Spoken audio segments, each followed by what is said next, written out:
Gracias, presidente. Solo hay que hacer precisiones.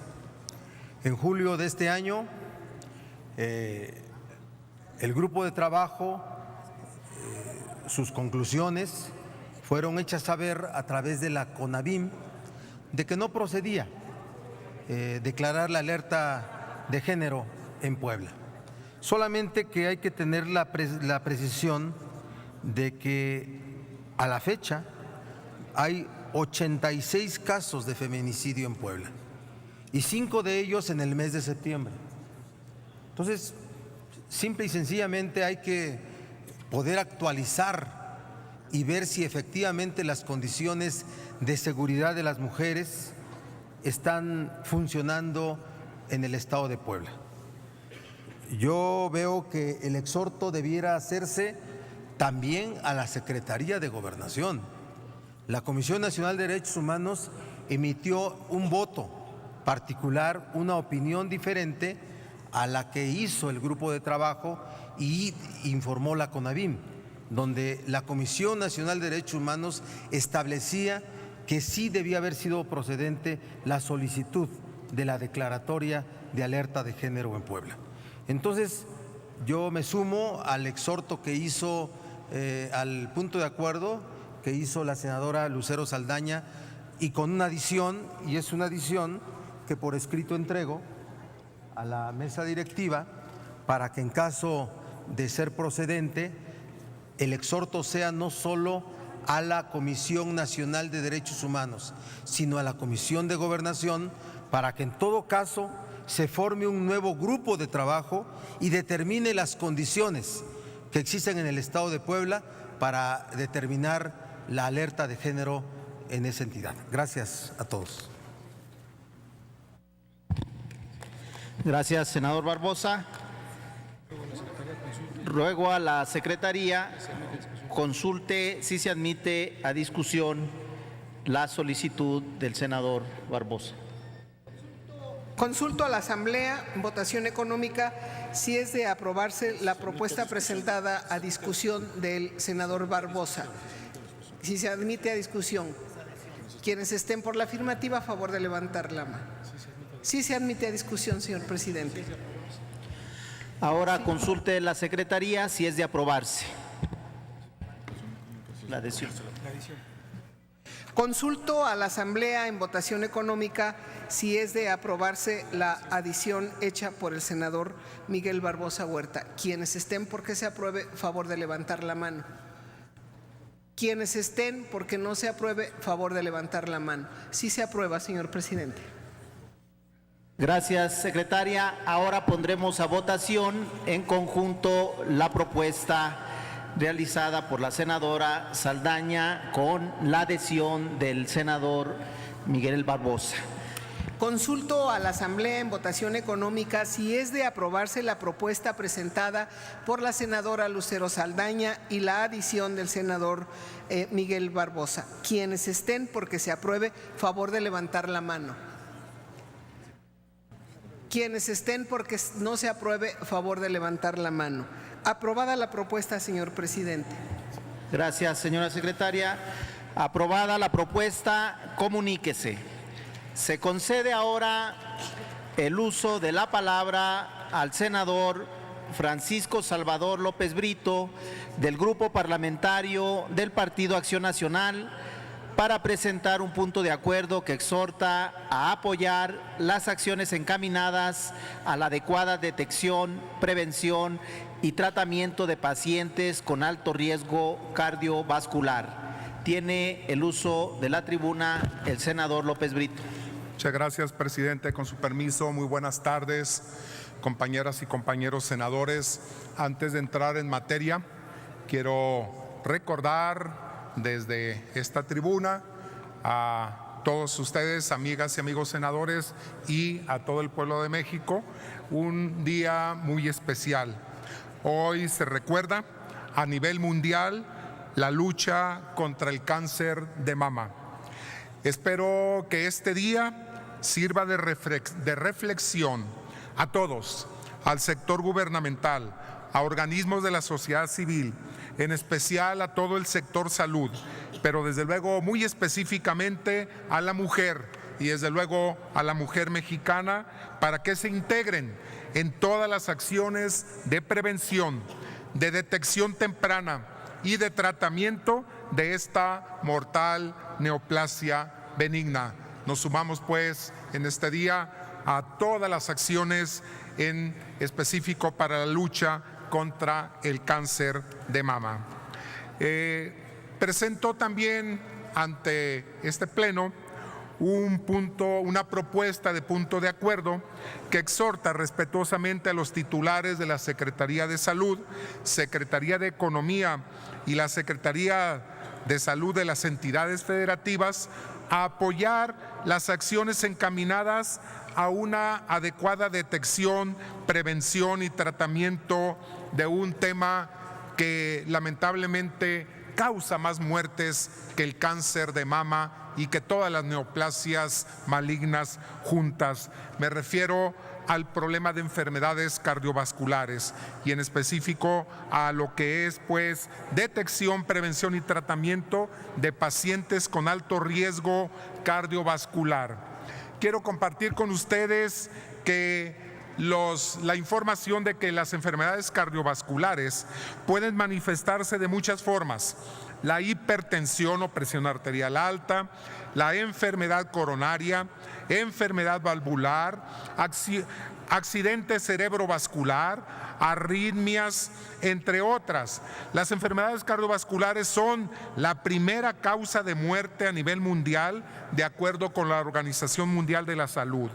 Se estima que durante el año 2015, alrededor de 17.5 millones de personas fallecieron en el mundo por enfermedades cardiovasculares, el 31% de todos los fallecimientos dentro de todas las patologías. Por su parte, la Asociación Nacional de Cardiólogos al Servicio de Trabajadores del Estado ha informado que la enfermedad cardiovascular es responsable del 54% de las muertes que se registran anualmente en nuestro país. La enfermedad cardiovascular es considerada multifactorial y se ha reconocido desde hace muchos años la existencia de alteraciones metabólicas asociadas, proponiéndose varios términos para describir este conjunto de desórdenes metabólicos. En general, se acepta que el síndrome cardiovascular metabólico está constituido por la manifestación de dislipidemias, es decir, por enfermedades que están caracterizadas por un aumento en la circulación sanguínea de colesterol y triglicéridos por arriba de las cifras normales. El riesgo cardiovascular está definido como la probabilidad de sufrir un episodio de enfermedad cardiovascular en un periodo determinado de tiempo. En México, la guía de referencia rápida para la detección y estratificación de factores de riesgo cardiovascular considera que este se define como la probabilidad de un evento clínico, es decir, muerte por una causa cardiovascular, que le ocurre a una persona en un periodo determinado de tiempo. Por su parte, la guía de práctica clínica considera de alto riesgo cardiovascular a todos los pacientes que requieran de prevención secundaria y, por lo tanto, el manejo de estatinas desde el punto de vista de tratamiento farmacológico. Es por esto y de tal manera que es muy importante ampliar el alcance de la Estrategia Nacional para la Prevención y Control de Sobrepeso, de Obesidad, de diabetes. Si bien esta estrategia contempla uno de los problemas que aqueja a la población mexicana, no considera el riesgo cardiovascular como un factor relevante. Debemos pues incrementar las capacidades de difusión, de conocimientos, de implementación de mejores prácticas en el personal de la salud, ya que la complejidad que enfrenta un paciente con alto riesgo cardiovascular es evidente. Por lo anterior expuesto, me permito someter a la consideración de esta honorable soberanía el siguiente punto de acuerdo. Primero, el Senado de la República exhorta respetuosamente a los titulares de la Secretaría de Salud, en coordinación con la Secretaría de Salud de las entidades federativas, a que lleven a cabo las acciones necesarias para implementar programas específicos de educación, capacitación para fortalecer la detección de pacientes de alto riesgo cardiovascular por parte de los profesionales de la salud. Segundo, exhortamos respetuosamente al titular de la Secretaría de Salud para que se conforme un registro nacional de pacientes de alto riesgo cardiovascular que incluya la recolección de información de los nuevos casos de infarto que se presenten en las diferentes regiones del país. Tercero, exhortar respetuosamente a los titulares de salud y economía para que se lleve a cabo el proceso de revisión y actualización de la norma 037 SA2-2012 para la prevención y tratamiento y control de las dislipidemias, y que durante esta revisión se consideren temas fundamentales como la certificación obligatoria para cardiólogos y endocrinólogos, así como la vinculación y actualización con guías de práctica clínica homologadas correspondientes. Cuarto, el exhortar a la Secretaría de Salud para la creación de centros de excelencia para lo que es detección y control de dislipidemias. Y finalmente, quinto, el exhorto a la Secretaría de Salud a realizar una revisión a profundidad de la Estrategia Nacional para la Prevención y el Control de Sobrepeso, Obesidad y Diabetes, tomando en consideración el sistema de indicadores del Observatorio Mexicano de Enfermedades No Transmisibles para su fortalecimiento, e incluir elementos de prevención secundaria, diagnóstico oportuno y el tratamiento adecuado de pacientes de alto riesgo cardiovascular. Por su atención, muchas gracias. Gracias, senador. Túrnese la proposición a la Comisión de Salud.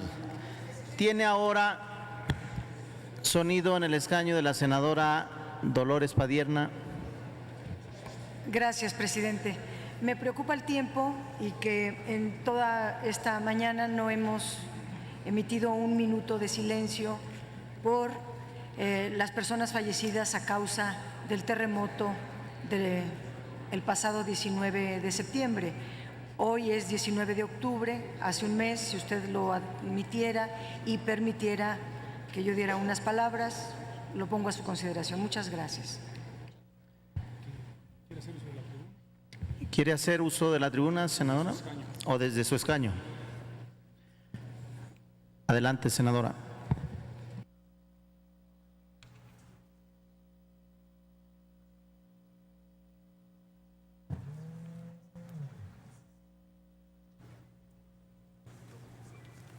Muchísimas gracias, presidente.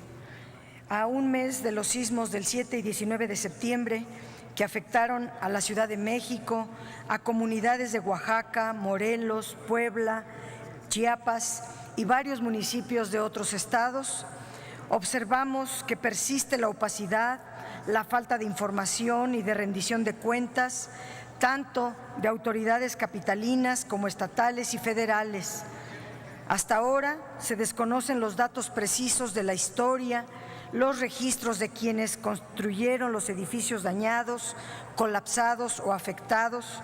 También se carece de información pública y clara sobre la revisión de los 2.200 inmuebles de la Secretaría de Obras de la Ciudad de México que ellos han evaluado, aunque hay un sinnúmero de predios que me consta no han sido visitados por ninguna autoridad. En el caso de los censos que se han levantado en las comunidades afectadas de Oaxaca, Chiapas, Morelos y Puebla, las dependencias federales y estatales han negado acceso a toda la información. Solo la SEDATU informó en su sitio de internet que existen 121.701 viviendas dañadas, 63.335 en Oaxaca y 58.366 en Chiapas. La estimación de los costos de la reconstrucción ocasionado por estos sismos hoy las rindió cuentas el presidente de la República, Peña Nieto, y dio a conocer una serie de datos sobre las afectaciones de en 5 temas. Informó Peña Nieto que el total de muertos contabilizados hasta la fecha es de 471. Aquí se pregunta cómo están siendo atendidos los deudos, porque no sabemos. 2, el total de damnificados se estima en 12 millones de personas, distribuidas en 12 entidades federativas y en más de 400 municipios, incluidas las delegaciones de la Ciudad de México. 12 millones de personas que no han recibido información, muchas ni recursos ni atención de ninguna autoridad. 226,000 niños y niñas están en albergues, en la calle, expensos a muchos factores de riesgo, y aún no existe un censo completo de los edificios dañados.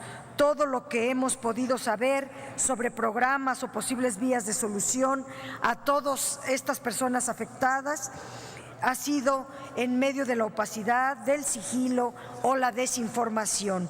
En pocas palabras, a veces se nota más preocupación por sus candidaturas que por atender los daños ocasionados por el sismo y entrar a un verdadero programa de reconstrucción.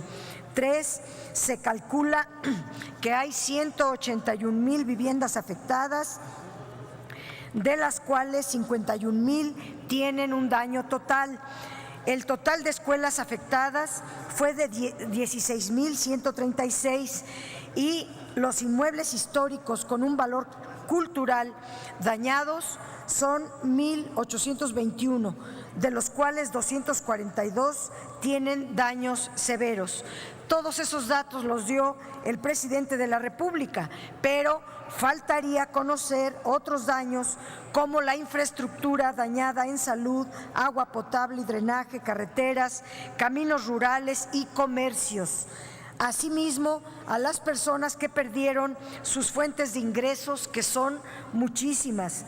En la misma reunión, Peña Nieto dio a conocer que además de la entrega de despensas y otros bienes y atención médica, se han emprendido acciones como, por ejemplo, la instalación de 187 albergues en donde se atienden a 14,000 personas, la entrega de 6,000 casas de campaña y la ubicación de 3,000 alumnos en escuelas cercanas y 165,000 aulas temporales.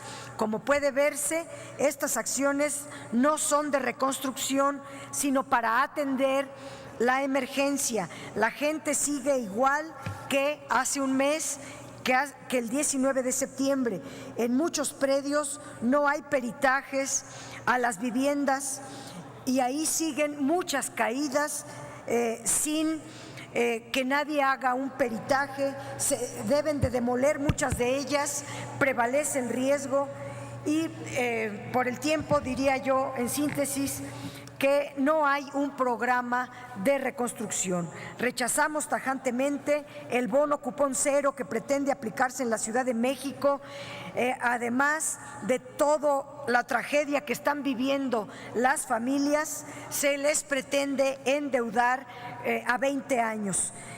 Diría por último, presidente, y agradeciendo su tolerancia, que la opacidad es el peor enemigo de la confianza. Las fundadas sospechas, los usos partidistas, lo que estamos viendo de más atención a las campañas, esa es la medida que le han dado a la tragedia que viven 12 millones de personas afectadas por los sismos de hace un mes. Pediríamos con todo respeto a las autoridades correspondientes a que entreguen un plan de reconstrucción responsable y apegado a la realidad que viven las familias dañadas. Muchas gracias. Dígame, senador Lavalle.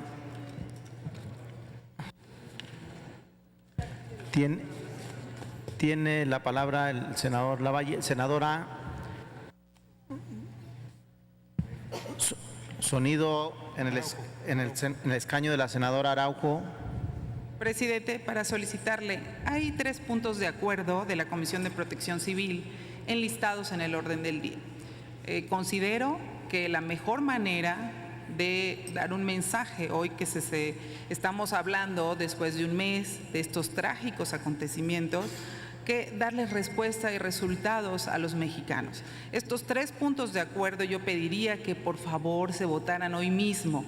Uno de ellos va en el sentido de lo que acaba de solicitar la senadora Dolores Padierna, de pedir que nos informen y de generar un plan de reconstrucción apegado a la normatividad de la Comisión de Ordenamiento Territorial y Urbano. Entonces, el otro es para hacer un reconocimiento a quienes hicieron una labor de rescate humana muy, pero muy valiosa.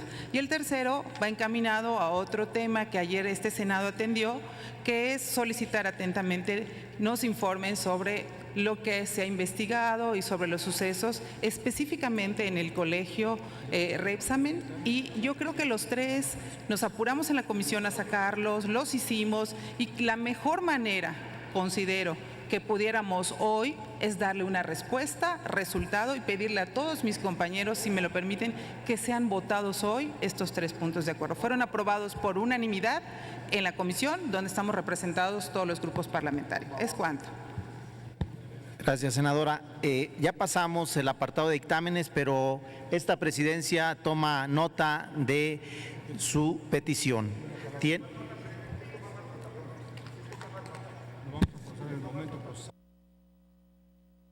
Lo vamos a procesar en el momento oportuno.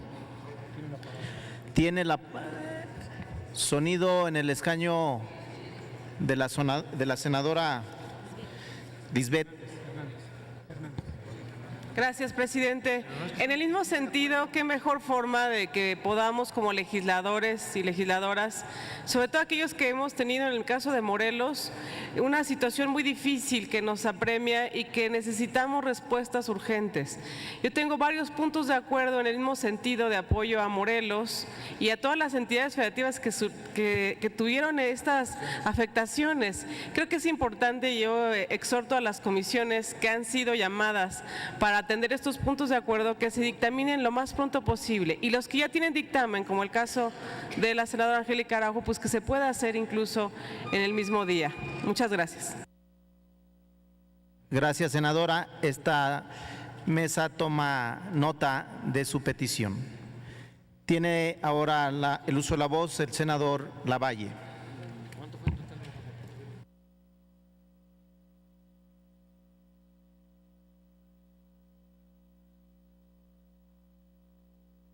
Sonido en la tribuna.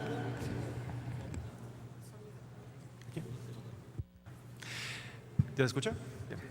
Bien, en el mismo sentido que la senadora Dolores Padierna y que mis compañeros senadores, pues me parece muy importante que hoy, a un mes ya de esta terrible tragedia que sacudió a miles de familias en nuestro país, pues siguen sin haber respuestas y sigue, me parece, pues habiendo muchos puntos que es muy urgente que procesemos, como también comentaban por aquí otras compañeras senadoras. Ahora bien, sí quiero recordar también que existió también prácticamente el mismo día o el día siguiente de esta tragedia una gran demanda de miles de ciudadanos que exigían que los partidos políticos destinaran también o propusieran destinar bajo algún mecanismo legal pues una cantidad muy importante de sus recursos para atención urgente e inmediata de pues las miles de familias que han padecido esta tragedia y lo siguen padeciendo. La realidad es que si bien se han escuchado muchos esfuerzos de muchos partidos políticos, a la fecha no nos hemos encargado en este Senado de la República de procesar las salidas viables y las salidas legales que le permitan a los partidos políticos el poder reetiquetar, o más bien a nosotros mismos el poder exigir que se reetiqueten de manera inmediata recursos del 2017 a la atención de la desgracia y también del 2018. Por ello, un grupo de senadores propusimos el decreto de emergencia, que creo que ya hemos debatido en medios de comunicación, ya hemos debatido también con muchas y muchos compañeros, y pues hoy ese decreto pues duerme en comisiones porque no ha sido atendido y no se ha sesionado. Por ello, pues esta invitación es a que tengamos voluntad, a que entre todos busquemos las soluciones que de manera viable, de manera eficaz y de manera inmediata, no solamente le dé atención a esta muy bien justificada demanda de miles de ciudadanos, sino para que además pongamos el ejemplo para que estos, pues prácticamente 6,000 millones de pesos que estamos proponiendo, de manera rápida y expedita, puedan ser destinados a la atención y a la ayuda de las miles de familias que en varios estados de nuestro país hoy por hoy están urgidos y necesitando. Muchas gracias. Gracias, senador Lavalle. Senadoras, senadores, la senadora Dolores Padierna Luna ha solicitado a la mesa directiva guardemos un minuto de silencio en memoria de las víctimas por el sismo del 19 de septiembre pasado, a un mes de su ocurrencia. Le solicito ponernos de pie.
Muchas gracias.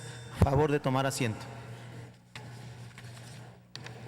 Tiene ahora el uso de la tribuna el senador Mario Delgado Carrillo, del Grupo Parlamentario del Partido del Trabajo, para presentar un punto de acuerdo que exhorta al Gobierno federal y a los gobiernos de las entidades afectadas por los sismos de septiembre a garantizar la seguridad de los planteles educativos. Tiene el uso de la tribuna el senador Mario Carrillo. Gracias, presidente. Gracias, presidente. Compañeros, compañeras, qué bueno que ya recordamos aquí lo que ocurrió el mes pasado. Hace un mes nos sacudió la tierra, a nuestros barrios, ciudades, pueblos, casas, edificios, pero también nuestra conciencia. Como una mala broma del destino, 32 años después de una de las peores tragedias de nuestra ciudad, nuevamente la tierra nos recordó la fragilidad de la vida y de nuestras instituciones, pero también la grandeza de espíritu de nuestra gente. La Ciudad de México es la obra más grande que hemos hecho los mexicanos en todos los tiempos. Y su mayor riqueza no son sus palacios, sus edificios, su cultura, su riqueza histórica, no.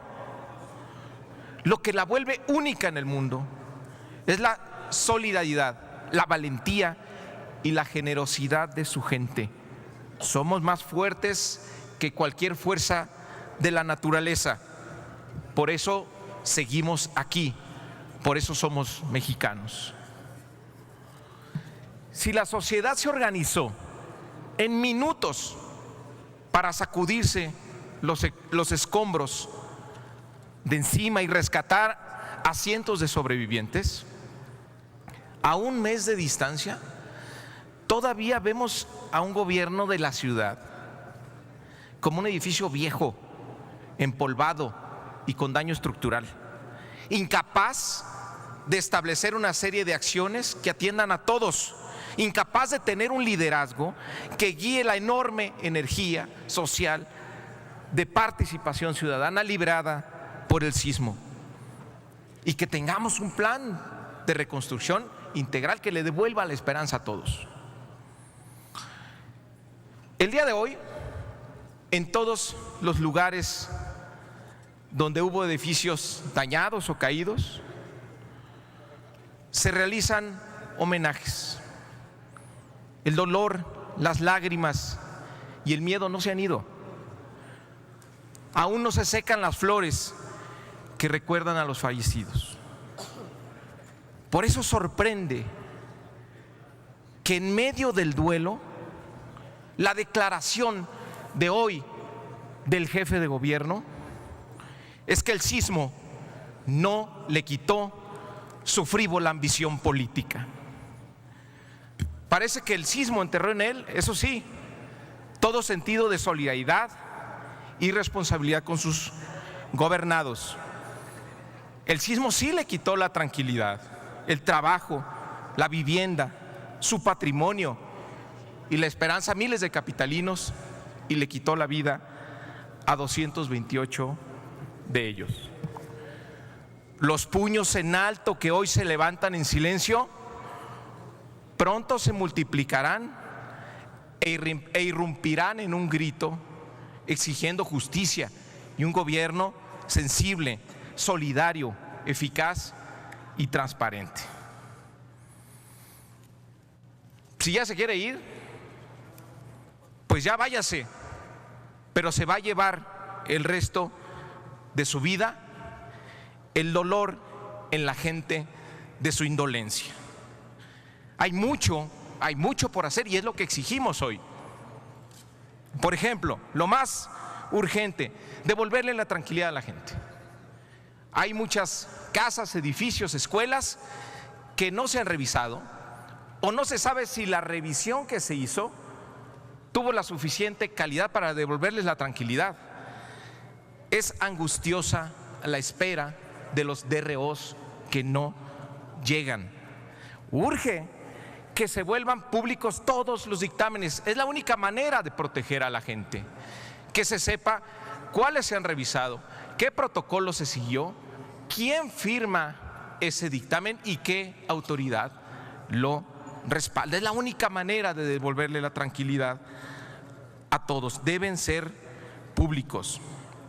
Segundo, debe ponerse la sociedad civil al frente de la reconstrucción. La Comisión para la Reconstrucción hecha por el gobierno de la ciudad no funciona nada más con el gabinete. Debe convocarse a las universidades, a los colegios, a las cámaras que participen y que se tenga un consejo técnico de la más alta capacidad que dirija esta reconstrucción. Tercero, se deben de destinar todos los recursos que hay en el Fondo de Atención de Desastres de la Ciudad de México, 9,000 millones de pesos. No se puede estar escatimando, decir nada más se van a destinar 3,000. Son 9,000 justamente para atender una emergencia. ¿Qué emergencia más grande que esta? Deben liberarse de inmediato. Seguimos esperando también un plan de reconstrucción de vivienda. No basta con facilitar tasas de interés de créditos hipotecarios. El potencial financiero de la ciudad es enorme para poder garantizar que las personas recuperen su vivienda. También coincido con la petición de que se aprueben aquí lo que ya se dictaminó, los puntos de acuerdo, pero también quisiera pedirle a la Comisión de Protección Civil que dictaminara a la brevedad las iniciativas que se han hecho, porque podemos corregir de fondo el problema de la transparencia, de la participación social en los casos de emergencia, pero sobre todo cambiar de fondo, senadora, el concepto de emergencia que se establece en la Ley de Protección Civil, para que cubramos no solo daños inmediatos, sino daños provocados que generan un cambio en la calidad de vida. Por ejemplo, que se puedan hacer programas directos de vivienda a partir de esos fondos y en lugares como la Ciudad de México, donde el costo del uso del suelo es muy caro. Y también, como ya dijimos, garantizar el tema de la transparencia, porque no va a ser un problema de recursos, a pesar de que ya se incrementó el costo, como lo informó ayer el presidente, de la reconstrucción a 48,000 millones de pesos, sino el cómo se aplican. E insisto, viene un año electoral y que no se vaya a tomar de pretexto la emergencia para que nuevamente veamos un uso electorero de los fondos que deben de ir a la gente. Por eso les propongo, compañeros, el punto de acuerdo que se presenta en esta ocasión es el tema de las escuelas, hacer un extraordinario esfuerzo para que ningún niño pierda el ciclo escolar, para que se renten predios, edificios alternos, se acelere la revisión, se acelere la reconstrucción, se hagan acuerdos entre escuelas para que reciban a otras en un gesto de solidaridad, como ocurrió en 1985, y que ningún niño en ninguna parte del país pierda el ciclo escolar. Estamos a tiempo, tenemos los recursos, podemos sacarlo adelante. Muchas gracias. Gracias, senador. Túrnese a la Comisión de Educación. Ahora tiene el uso de la tribuna la senadora Marta Palafox Gutiérrez, del Grupo Parlamentario del Partido de la Revolución Democrática, para presentar un punto de acuerdo en relación a la situación de combate al hambre y la seguridad alimentaria en nuestro país. Gracias. Con su permiso, señor presidente, compañeras, compañeros senadores. El 16 de octubre se celebra el Día Mundial de la Alimentación, proclamado en 1979 por la ONU y por la FAO, con el objeto de crear conciencia acerca del problema mundial de la alimentación, la lucha contra el hambre, la desnutrición y la pobreza. Este año tiene como tema cambiar el futuro de la migración, invertir en seguridad alimentaria y desarrollo rural, pues trata de generar conciencia respecto de los impactos de la migración y la seguridad alimentaria y su relación con las crisis políticas y la inestabilidad en los países. Lo anterior ha obligado a muchas personas a huir de sus hogares. Aunque muchos de los migrantes se desplazan a países desarrollados en los que se presionan los recursos existentes en materia alimentaria, la gran mayoría de los desplazamientos, alrededor de 763 millones de personas, se da dentro de sus propios países, lo que impacta sobre la disponibilidad de recursos. Por si fuera poco, el crecimiento poblacional a nivel mundial aumenta la demanda de recursos alimentarios en un 60%, según informes de la FAO, lo que a su vez representa aumentar en 12% la superficie de cultivo requerida para lograr esta meta de producción agrícola. México no queda exento de esta situación. Isabel Studer, directora de la Organización Internacional de Nature Conservancy, hizo un llamado para que nuestro país modifique y mejore sus procesos de cultivo.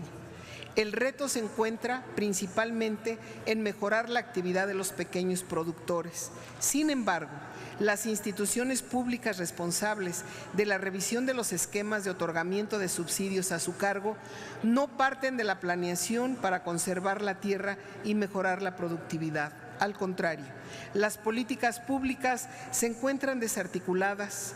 Por un lado encontramos las políticas sectoriales y por el otro las de productividad, sin que cuenten con un enfoque estratégico. Por esta razón es necesario advertir que a nivel de planeación mundial, los objetivos del desarrollo sostenible de la ONU plantea el hambre cero para el año 2030, a través de establecimientos de políticas que aseguren la seguridad alimentaria, promoviendo la agricultura sostenible y mejorando la nutrición de las personas. De acuerdo al Consejo Nacional de Evaluación de la Política de Desarrollo Social, Coneval, 1 de cada 5 mexicanos sufre la falta de acceso a la alimentación, lo cual se traduce que alrededor de 24 millones de mexicanos sufren hambre en nuestro país.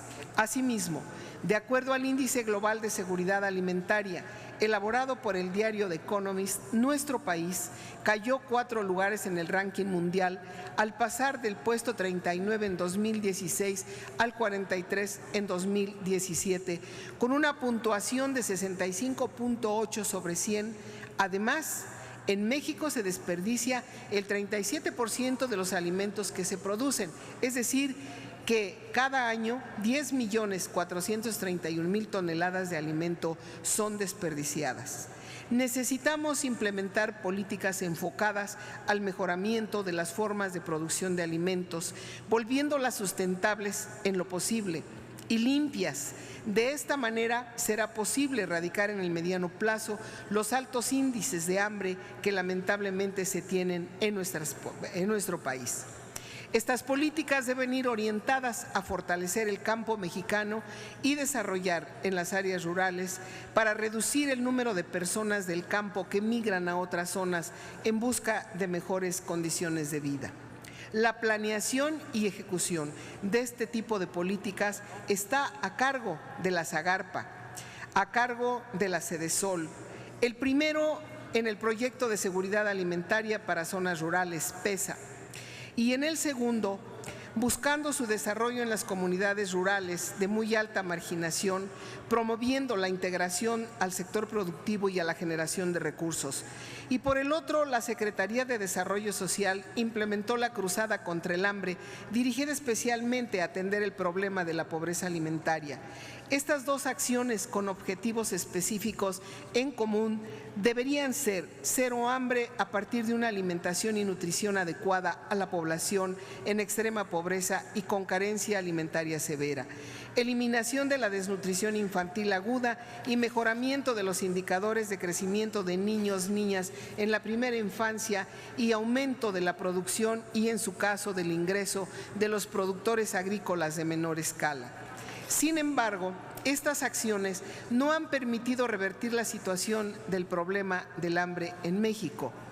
El balance de la Cruzada Nacional contra el Hambre 2013-2016, desarrollado por Coneval, dice que la estrategia incumplió con el propósito central de empoderar a los beneficiarios, de responder a las necesidades identificadas por los comités, de hacerlos corresponsables, ni de ejercer contraloría social sobre las acciones de la cruzada, lo cual representa una contradicción respecto del objetivo que se planteó para la misma. Es importante conocer la forma en que la Sedesol ha atendido las observaciones que Coneval ha hecho respecto de la evaluación de dicha estrategia, principalmente en la coordinación efectiva con los gobiernos de los estados y municipios donde se encuentra la población identificada en situación de pobreza alimentaria.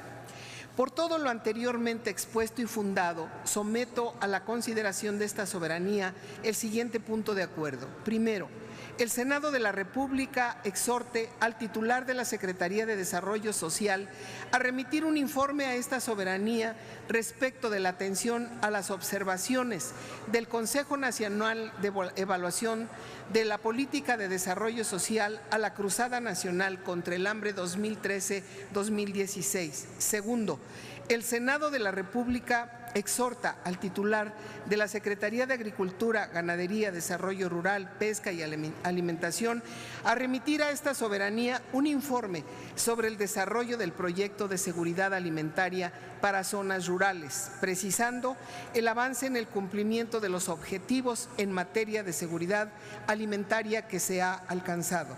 Y tercero, el Senado de la República exhorta a los gobiernos de las 32 entidades federativas a reforzar las acciones de combate al desperdicio de alimentos y el establecimiento de banco de alimentos. Muchas gracias, señor presidente. Gracias, senadora. Túrnese la proposición a la Comisión de Autosuficiencia Alimentaria. Sonido en el escaño de la senadora Lisbeth.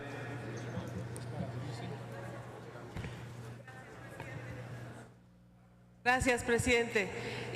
En virtud de que también traemos algunos puntos de acuerdo y que siempre hemos trabajado en el tema del combate al hambre, le pediría a la senadora Marta Palafox si me permite también sumarme a su punto de acuerdo. Gracias. Toma nota la Secretaría, senadora Lisbeth. Tiene ahora el uso de la tribuna el senador Jorge Arechiga Ávila, del Grupo Parlamentario del Partido Verde Ecologista de México para presentar un punto de acuerdo relativo al suministro de energía eléctrica en Baja California Sur. Tiene el uso de la tribuna el senador Arechiga. Gracias, senador presidente. Con su permiso. Compañeras, compañeros senadores, buenas tardes. Los procesos de generación de electricidad son responsables del 17% de las emisiones de gases del efecto invernadero en nuestro país. Derivado del Acuerdo de París, México se ha comprometido a reducir el 22% de sus emisiones para el año 2030, de las cuales el sector eléctrico contribuirá con una tercera parte. Para que esto sea posible, es necesario cumplir con la meta del 35% de energías limpias en la generación eléctrica para el 2024, así como la sustitución de combustibles pesados por gas natural, fuentes renovables y biocombustibles. Es necesario destacar que la electrificación del estado de Baja California Sur se compone de dos sistemas aislados del resto del país, que juntos suman una capacidad instalada de poco más de 1000 megawatts. De esta capacidad, solamente el 4.1% corresponde a energías limpias, fotovoltaica, geotérmica y eólica, mientras que el resto son unidades de combustión interna y turbogás que consumen combustóleo y diésel con un alto costo de operación e impacto ambiental. Sin embargo, los ciclos combinados eficientes no pueden desarrollarse en Baja California Sur si no se cuenta con un suministro permanente de gas natural. Ante esta situación, el Programa de Desarrollo del Sistema Eléctrico Nacional, PRODECEN 2017-2031, incluye el proyecto de interconectar el Sistema Eléctrico Nacional con los sistemas aislados de Baja California Sur para el año 2022. En años anteriores se planteaba el suministro de gas natural mediante tecnología abierta como una alternativa para la electricidad de Baja California Sur fuera más limpia, económica y flexible. Por ello, es de extrañar que el PROCEDEN 2017-2031 elimine esta alternativa, condenando a la región a seguir generando electricidad con combustibles sucios, caros e ineficientes. Si además de lo anterior consideramos los obstáculos técnicos derivados de la disminución de importaciones y producción nacional de combustóleo, se complica aún más la confiabilidad eléctrica de esta entidad. De continuar con esta situación, se pondría en riesgo la competitividad del Estado y su desarrollo económico, así como el cumplimiento de los compromisos de México en materia de cambio climático. Por estas razones, hoy presentamos un punto de acuerdo para exhortar a la Secretaría de Energía a informar acerca del tipo de fuentes energéticas y combustibles que se utilizan para abastecer de electricidad a Baja California Sur en el periodo 2018-2031 y el porqué de la decisión de cancelar la licitación de suministro de gas natural en dicha entidad.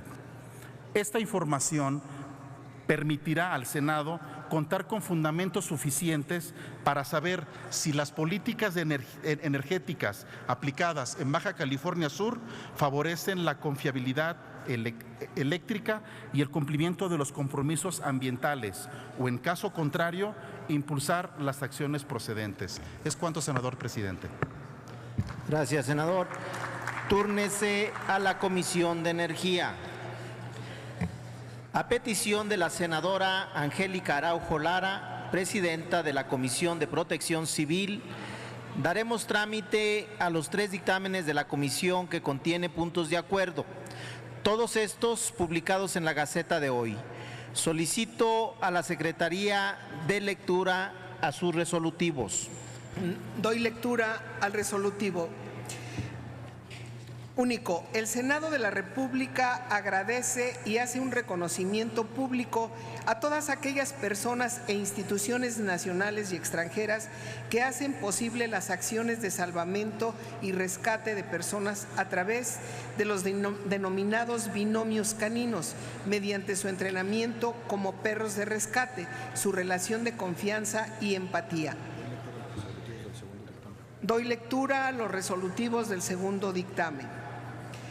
La Cámara de Senadores exhorta al Gobierno federal y a los gobiernos de las entidades federativas afectadas por los sismos ocurridos recientemente en nuestro país a que una vez concluido el censo casa por casa se informe del mismo al Honorable Congreso de la Unión y a la sociedad mexicana para conocer el diagnóstico de los esfuerzos que deberán llevarse a cabo para la etapa de reconstrucción de las miles de viviendas perdidas. Segundo, la Cámara de Senadores exhorta a la Cámara de Diputados para que, con base en sus facultades constitucionales, designe dentro del presupuesto de egresos de la Federación para el año 2018 y subsecuentes una partida especial y permanente para la reconstrucción de viviendas en las entidades federativas afectadas por los sismos del 7 y 19 de septiembre del año 2017. Tercero, la Cámara de Senadores exhorta al Gobierno federal para que los esfuerzos que se están realizando con los gobiernos estatales y el sector privado para la reconstrucción de viviendas sea en conjunto en el Consejo Nacional de Desarrollo Urbano. Doy lectura al tercer dictamen. El Senado de la República exhorta respetuosamente al Gobierno de la Ciudad de México y a las Secretarías de Gobernación y de Educación Pública del Gobierno de la República a efecto de que en su momento se ordenen y lleven a cabo las investigaciones y peritajes pertinentes en relación a posibles deficiencias estructurales de construcción y mantenimiento en lo que fuera el plantel escolar Enrique Rebsamen, ubicado en la esquina de las calles Rancho Tamboreo y Calzada de las Brujas en Coapa, Ciudad de México, con la finalidad de esclarecer y deslindar eventuales responsabilidades que hayan influido en la imposibilidad de la finca para soportar el sismo ocurrido el pasado 19 de septiembre del año en curso, contribuyendo a su colapso y con ello a la muerte de al menos 28 personas, en su gran mayoría menores de edad. Es cuanto, señor presidente. Gracias, senadora. Les informo que la senadora Angélica Araujo Lara, presidenta de la Comisión Dictaminadora, y la senadora Angélica de la Peña Gómez entregaron los textos de sus intervenciones sobre estos tres dictámenes, los cuales se integrarán al diario de los debates. En virtud de no haber oradores registrados, consulte la Secretaría a la Asamblea en votación económica si son de aprobarse los anteriores acuerdos. Consulto a la Asamblea en votación económica si son de aprobarse los anteriores acuerdos. Quienes estén porque se aprueben, favor de levantar la mano. Quienes estén porque se rechacen, favor de levantar la mano. Aprobados los acuerdos, señor presidente. Aprobados los acuerdos, comuníquese. Senadores, senadoras, recibimos en la mesa directiva dos acuerdos que suscriben los integrantes de la Junta de Coordinación Política, por lo que se modifica las comisiones del Senado. Solicito a la Secretaría de cuenta con los resolutivos de ambos acuerdos. Doy lectura al primer acuerdo, único, que el senador Miguel Romo Medina, del Grupo Parlamentario del Partido Revolucionario Institucional, se da de alta como presidente de la Comisión de Estudios Legislativos. Doy lectura al segundo acuerdo, que la senadora María del Rocío Pineda Gochi y la senadora Lisbeth Hernández Lecona, del Grupo Parlamentario del Partido Revolucionario Institucional, se dan de baja de la Comisión de Estudios Legislativos segunda. Segundo, que el senador Miguel Romo Medina, del Grupo Parlamentario del Partido Revolucionario Institucional, se da de baja de la Comisión de Justicia. Tercero, que el senador José Marco Antonio Olvera Acevedo, del Grupo Parlamentario del Partido Revolucionario Institucional, se da de alta como integrante de la Comisión de Estudios Legislativos Segunda. Cuarto, que el senador José María Tapia Franco, del Grupo Parlamentario del Partido Revolucionario Institucional, se da de alta como integrante de la Comisión de Justicia y como secretario de la Comisión de Estudios Legislativos Segunda. Es cuanto, señor presidente. En consecuencia, están a discusión los acuerdos. No habiendo oradores, consulte la Secretaría a la Asamblea en votación económica si son de aprobarse los acuerdos presentados. Consulto a la Asamblea en votación económica si son de aprobarse los acuerdos. Quienes estén porque se aprueben, favor de levantar la mano. Quienes estén porque se rechacen, favor de levantar la mano. Aprobados los acuerdos, señor presidente. Aprobados los acuerdos por los que se modifica la integración de comisiones, comuníquese. Senadores, senadoras, daremos cuenta de las ampliaciones de turno que autorizó la mesa directiva en su reunión de esta mañana. Solicito a la Secretaría de Cuenta. Les informo que se amplió el turno al proyecto de decreto por el que se reforma la Ley General para el Control del Tabaco, presentado el 10 de octubre pasado, para quedar en las Comisiones Unidas de Salud, de Comercio y Fomento Industrial y de Estudios Legislativos. Es todo, señor presidente. Esta presidencia ratifica el turno que ha dado la Secretaría. Hago de su conocimiento que las proposiciones referidas a solicitudes de recursos dentro del presupuesto de egresos de la Federación para el 2018 se turnarán directamente a la Cámara de Diputados. Los textos de las intervenciones del rubro de efemérides se integrará al diario de los debates. Se cita a la siguiente sesión ordinaria el martes 24 de octubre a las 11 horas. Se levanta la sesión.